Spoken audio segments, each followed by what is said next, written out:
Let's jump in head first with the house tour. If you walk into the house, right on your left hand side, you get this gorgeous light-filled TV room.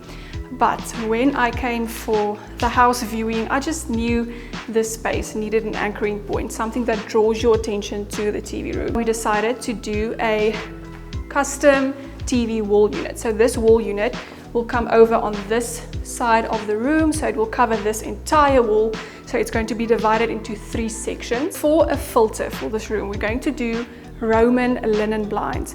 And then Andre specifically requested not to take away any natural light from the space. So she doesn't want curtains to cover up the windows. So those Roman blinds will roll up right up into those corners, and it won't take any length away from the windows.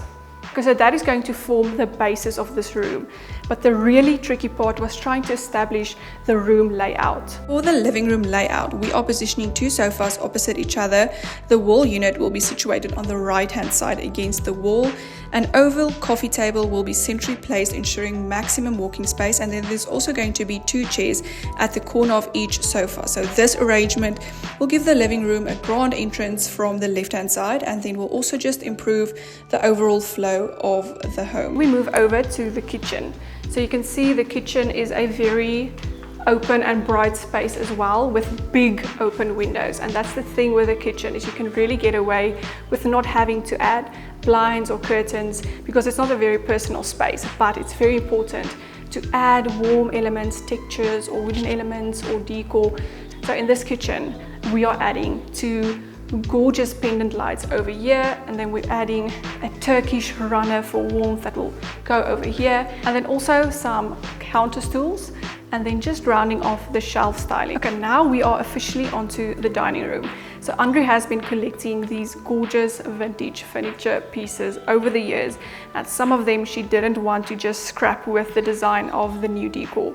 So 2 of them you see in this space, which is this bulky, gorgeous dining table, and then also the cabinet on the wall over there.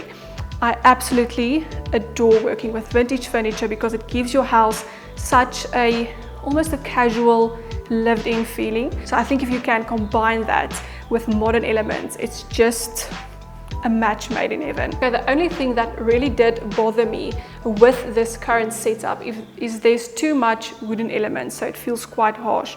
So we are taking these vintage chairs out and then replacing it with linen slip cover chairs. As you can see, when you stand in the kitchen, you have a direct view of the dining room. So on this side of the table, I'm placing 2 dining benches so that there's an open feeling. You don't want to overwhelm the space with too much chairs, and then also you don't want to disrupt the flow. Let's say someone is standing over there and cooking, then it's quite easy to just look over your kitchen counter and chat with your guests sitting at the dining room table. Okay, and then lastly is the master bedroom. So the master bedroom was a tricky space to design because it's a small space, and also there doesn't enter a lot of natural light through the windows during the day. So I immediately knew I needed to replace the curtains with something lighter, because at the moment the dark linen curtains, it almost takes up space in the room. And then also we need to get rid of this very dark, bulky bedroom set. So I'm going to replace that with something fresh, something light, like a linen headboard. And then you still need to consider contrast, because everything can't be just white all over the place. So we are now on the other side of the bedroom. Over on this side, I have sleepless nights about this little open corner. So I want the perfect reading chair for Andre's room, because as you can see, they love to read, and then they have this gorgeous French doors that can just open up, and then you can sit and read and look out onto the garden. So the reading nook will largely depend on how comfortable the chair is, we find. Okay, so that was the complete house tour. Now you guys know what the space looks like, what we're working with. There's obviously still a lot to do, and that's the very overwhelming thing about interior design. There's so many elements to keep in mind the whole time with every choice you make. So let's say you want to choose something as simple as a couch. You have to consider the size of the living room, the room layout, the color of the fabric. And just to keep sane throughout this project, I went and I divided each room's decor into 3 different phases or categories.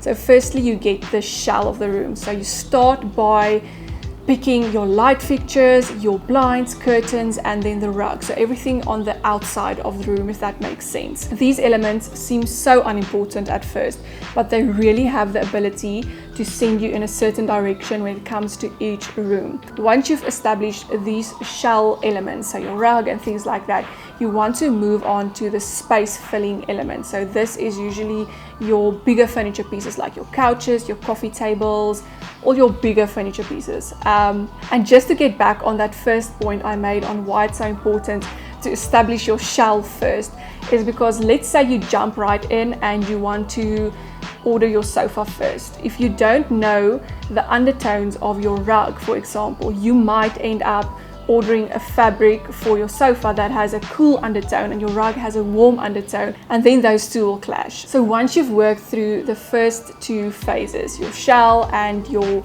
space fillers, then you can move on to the very fun part, which is your smaller decor items. So this is where you're going to consider your artwork, your baskets, your vases, textiles, your scatter cushions, your throws, and all those things that really give the space life and color. So this is my game plan for this whole interior project, and I really think this is a bulletproof formula for anyone to use when you want to style your own space. But that's a wrap on this video. Thank you so much for watching. Follow along, subscribe if you want to see how this process unfolds, and also for a sneaky decor tip here and there. Bye!